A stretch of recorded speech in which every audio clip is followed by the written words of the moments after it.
Oke, perkenalkan. Saya Edi Septedi, mahasiswa Ilmu Komunikasi 2019.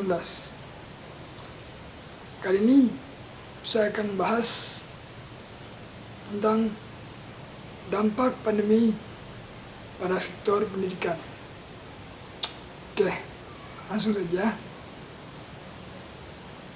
Menteri Pendidikan beserta jajarannya telah menerapkan untuk belajar di rumah atau studi from home sejak akhir Maret lalu. Peraturan ini diimplementasikan pada seluruh tingkatan, mulai dari pendidikan anak usia dini hingga perguruan tinggi. Peraturan ini banyak memberikan perubahan ke berbagai sendi-sendi kehidupan. Tidak hanya orang dewasa, kondisi fisiologis anak pun rentan terganggu dalam kondisi yang tidak menentu ini. Tidak ada yang tahu kapan kehidupan kembali normal setelah pandemi virus corona ini. Sementara sekolah ditutup secara nasional dan proses kegiatan belajar mengajar diganti dengan sistem online dalam jaringan atau daring. Sistem daring memang dapat menjadi alternatif pilihan saat pandemi seperti ini. Kemudahan untuk mengakses pembelajaran dengan berbagai platform memudahkan pendidik dan pelajar. Adanya fasilitas seperti grup WhatsApp, Instagram, Zoom, dan Google Classroom menjadikan pelajaran mudah diakses oleh sebagian kalangan dengan ekonomi menengah ke atas. Namun perlu menjadi catatan bahwa hal itu belum tentu bisa digunakan oleh semua pelajar dan ekonomi menengah ke bawah. Hal ini disebabkan oleh banyak faktor. Faktor seperti HP Android, sinyal yang tidak terlalu lancar, dan kendala biaya untuk membeli paket. Keadaan ini juga bisa menyebabkan anak-anak dan keluarga yang ekonomi kurang, keterbatasan fasilitas, serta susah sinyal, menjadikan anak semakin tertekan. Anak menjadi tertinggal dengan teman yang lain, sehingga anak menurut orang tua agar memfasilitasi kebutuhan pembelajaran dengan sistem online, seperti meminta membelikan gawai yang Android, biaya membeli paket internet yang banyak.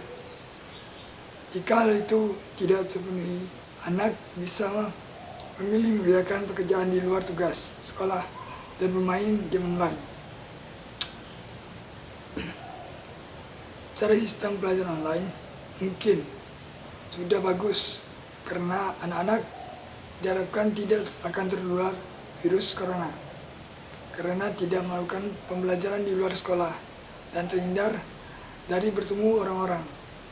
Namun dampak secara psikologis, anak-anak mulai kehilangan teman-teman dan rutinitas bermain dan belajar.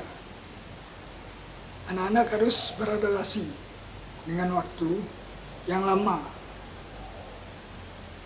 untuk mampu mengolah self-regulation learning selama masa pandemi ini.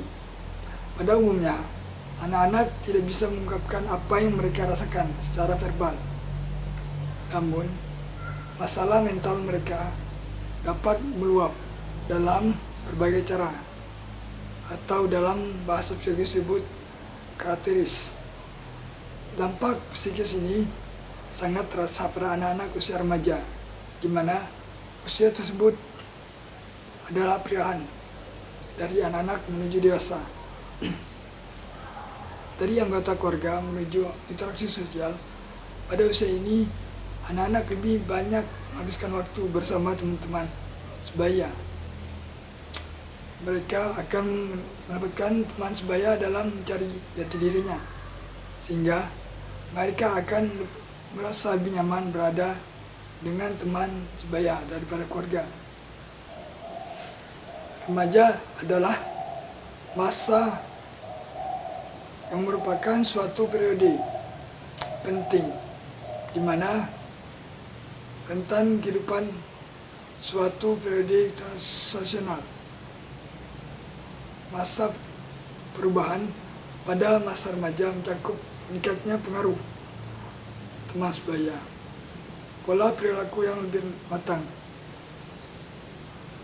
pembuatan kelompok sosial yang baru, dan munculnya nilai-nilai baru dalam memilih teman, memimpin, serta dalam menerima sosial. Anak remaja akan merasa lebih bosan selama di sekolah diliburkan dari anak yang lain.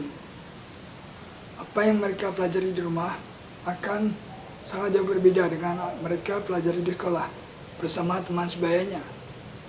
Kebosanan juga akan menyerang mereka jika mereka tidak sanggup beradaptasi dengan keadaan baru, ditambah dengan tidak adanya dukungan emosional dan finansial yang kuat dari keluarga. Mereka akan mengalami stres secara sosial, psikologis, dan akademik. Dampak ini juga akan berpengaruh pada suasana itu mereka.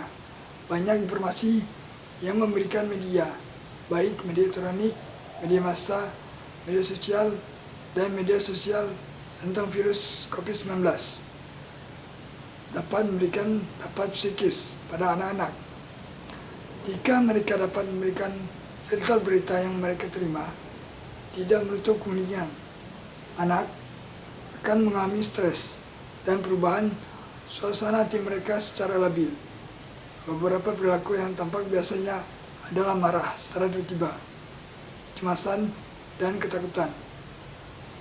Kecemasan yang berlebihan akan menyebabkan anak akan mencurigai orang lain, dimulai mengabaikan anggota keluarga di rumah hingga menolak untuk berinteraksi dengan tetangga.